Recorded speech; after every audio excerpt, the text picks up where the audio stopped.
Hi, my name is Lilly, and today I want to show you how you can set up a new bow. Stay tuned. Today I want to set up my new bow, which is the Black Hunter by MandarinDuck. And this here is the razor, very beautiful, and it's pretty heavy duty, so it must be some kind of hardwood. It has a nice color as well. And the first cool thing that I have noticed is that they have glued some velvety material on the razor and on the limbs. This velvet will take out a lot of vibration of the bow, and this will make it much more silent. And the limbs, by the way, are made from wood and laminated fiberglass, and my bow comes with 40 pounds, so that's pretty strong. And yeah, all in all, the first impression is pretty good, and now I want to assemble the bow. And I love takedown bows because you can take them apart again and put them in your backpack or something. So let me just screw this on. Okay, now we have assembled our bow. It looks pretty nice. Looks of very high quality. And now I'm going to string the bow. So as you can see, the string is always a little bit shorter than the bow. And you can twist the string a little bit to increase your brace height. Let's see if I can put a little bit more tension on the bow. I have mentioned a pretty important word earlier, which is brace height. Now the brace height is the distance between the deepest point of the grip and the bowstring. And usually this distance should be between 7 and 9 inches or 18 to 22 centimeters. Now I have quite a high brace height, and every bow has a perfect brace height, so you have to try out a little bit and twist and untwist the string and see what is the perfect brace height for your bow. When you have the optimal brace height, the bow will be the most silent. So if your brace height is too long or too short, the bow will make more sound. And also the brace height determines the speed of your arrows. For example, with a higher brace height, the speed of the arrow is going to be slower than, for example, if the brace height was only a smaller distance like this. Why is that? Because the smaller the brace height, the longer the bowstring is in contact with the arrow, and the more it can push the arrow to the target. And yeah, also the big disadvantage of having a shorter brace height is that the bow is less forgiving when you're making mistakes in your form or, for example, with your release. So if you get a new bow, just try out different lengths of the string by twisting and untwisting the string, and this is a good way how you can find out the optimal brace height. Okay, now it's time to shoot the bow. Today I'm using a quiver by MandarinDuck and the arm guard that they produce. Very beautiful product. If you're interested, check out the website. The link is in the description below. Okay, so when you're testing out a new bow, you should go very close to the target, because it makes no sense if you shoot from far away.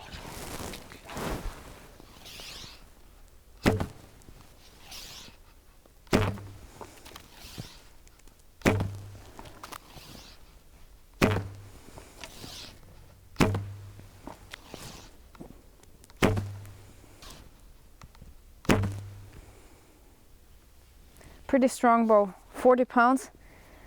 That's my limit, I have to say. Okay, I want to try one more time because I have to get used to the bow, and I have to get used to pulling so much weight, because usually I pull less weight. My release sucks as well, so I have to get in shape again.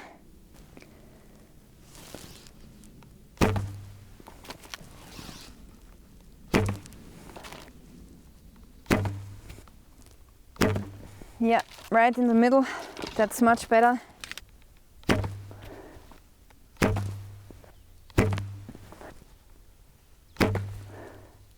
Yeah, this grouping was much better than the first one. Okay, the bow is shooting pretty silent, and that's what I like.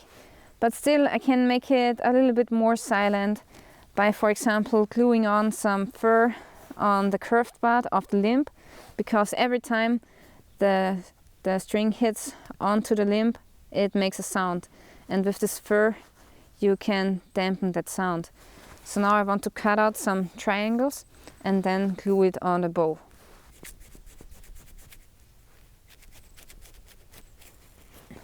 Okay, I have just cut out this piece of fur, which fits perfectly on the limb now. Now some people, they won't like the fur on their bow, and you can take Velcro instead if you want to, but I don't mind if I have this piece of white fur on my bow. I'm using some super glue to glue on the fur.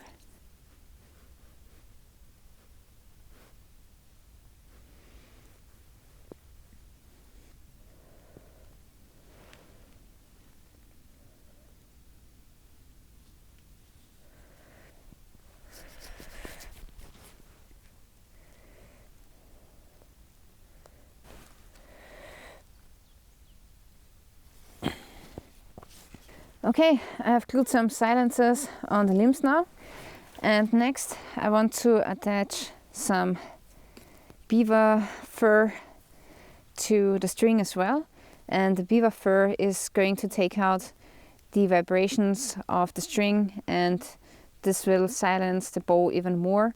Now the downside of attaching beaver fur to the string is that it makes the string a little bit slower.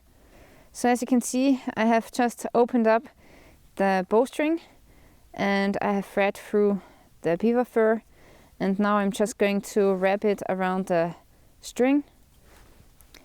Make sure that it sits very tightly. Okay, and that's the end of the beaver fur. And now I have taken apart the bowstring. I made this little hole, and that is where the end of the beaver fur goes. And then you just twist the bowstring, and that is how you can lock the beaver fur onto the string. Now I do the same thing on the other side, and you have to watch out that you place the beaver fur on the same spot of the string so that it's even.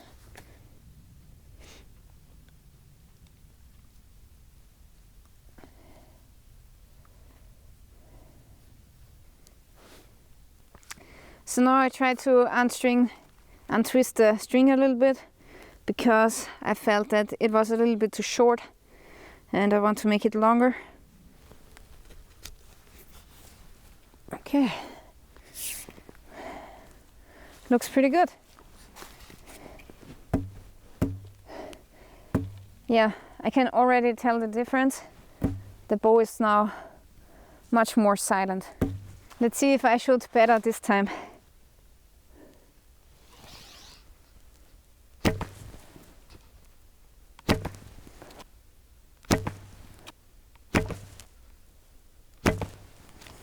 Pretty good.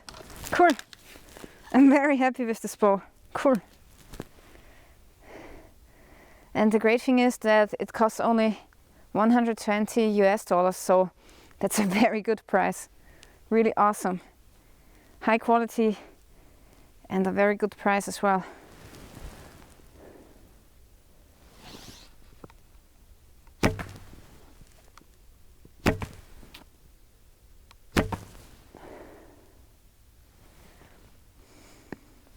Pretty cool.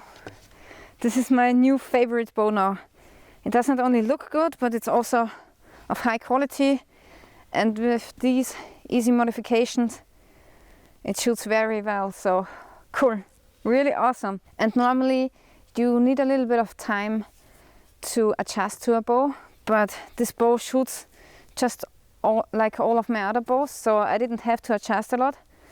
And yeah, I mean, my grouping is the best evidence for that, so really awesome. Cool. Yeah guys, so I'm very happy with the results. I've never had such a good grouping with a new bow, brand new bow. And I also have to say that I was very lucky with the spine of my arrows, because as you can see, the arrow is straight in the target, so it's perfectly aligned with the line where I have shot the arrows. And sometimes, you know, it happened to me that the arrows were stuck in the target like this, like with the knock to the left side or to the right side. And if this happens, then the spine is not right for the bow.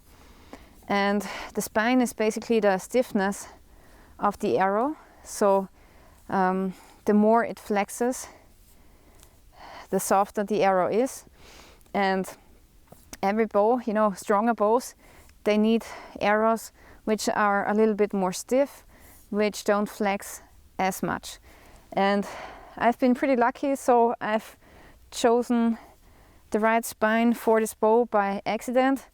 So if you experience a little bit of problems with your arrows, for example, if they are stuck not in a 90 degrees angle in the target, then you can try the following. You can try to put more weight on the tip, because if you have more weight, then the arrow is going to flex even more.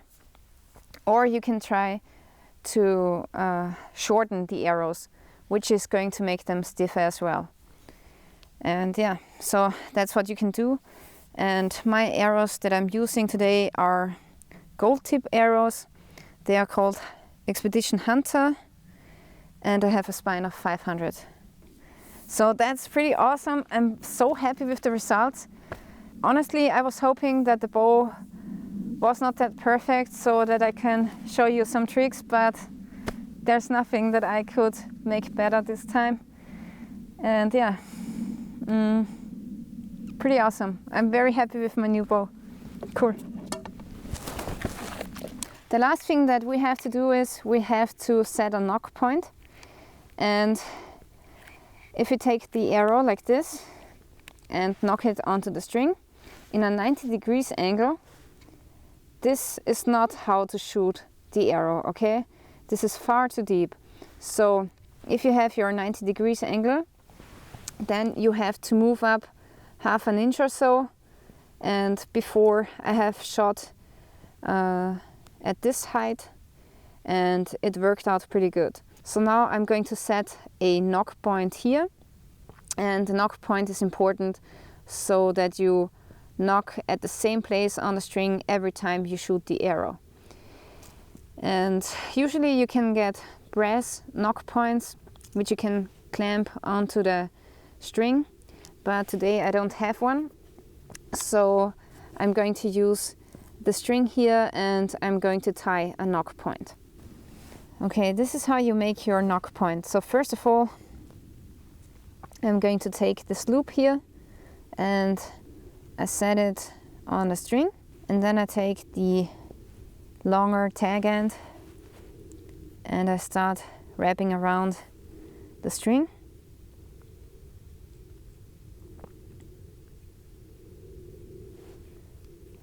Like so, and I keep twisting until I have my desired height of the knock point. And next I want to stick the string here through the loop.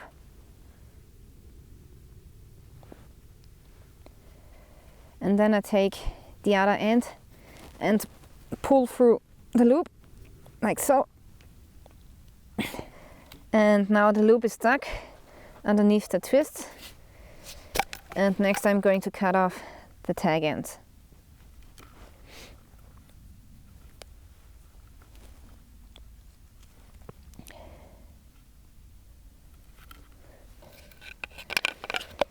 So, and that's how you can make your own knock point if you don't have a brass knock point. Okay, now let's try out the bow from a little bit farther away. And every mistake that happens now is really not the mistake of the bow, but my mistake.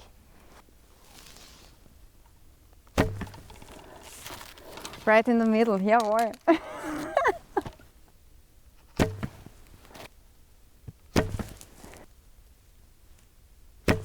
Oh, that was quite low.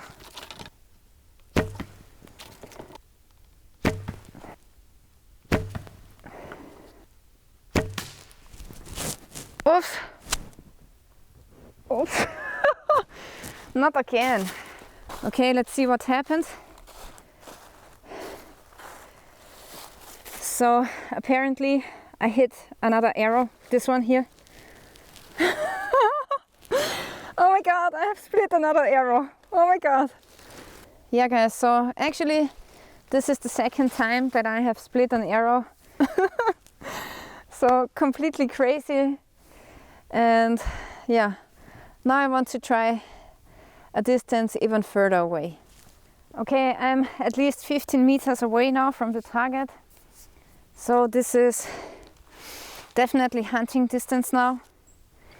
Let's see if I can hit the target in the middle.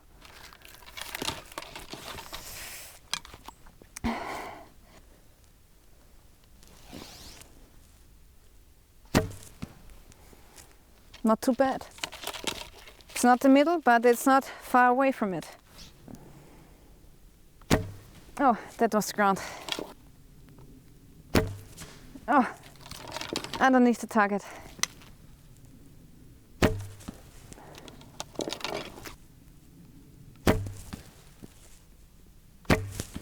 Low to the left again. Okay, underneath the target. So that was not so great. I'm going to fetch the arrows and try it again.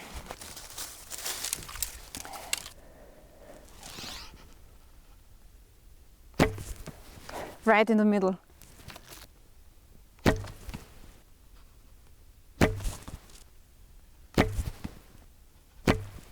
Oh, that was high.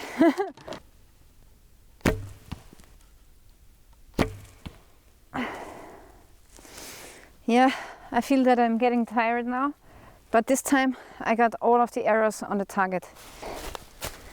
This was the first one here, which was right in the middle. And yeah,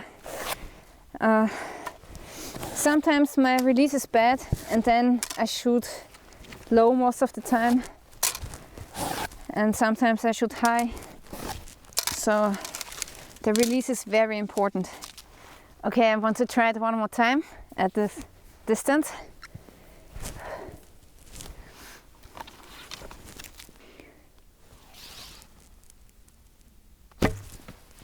Right in the middle again.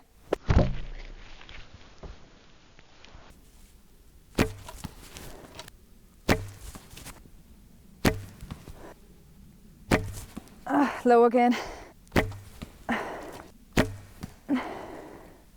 Better than before. The grouping is now much better than the last time, and it's much more tight. And yeah, it's not perfect, of course, so I wouldn't hunt at this distance yet, and I have to practice many more shots to get really efficient at this distance. But now I have to stop shooting because I feel my shoulder a little bit, and that's one other tip that I want to give you. If you feel your shoulder, stop shooting. And yeah, it has been a couple of months since I last shot a bow, so I'm completely untrained, and 40 pounds is quite strong. So I have to say that I've never owned such an elegant bow which shot that precise, and I think I've fallen in love. The bow shot exactly where I wanted it to shoot, so I'm very happy with it. And the best thing about it is that it costs only $120 US, and that's really not a lot for this quality. So yeah, I give this bow 5 stars out of 5, and I really want to thank MandarinDuck for sending me this awesome bow for free. So thank you very much for sponsoring this video, and if you want to check out their products, you can find the link in the description of this video. Thank you for watching, and stay tuned till next time.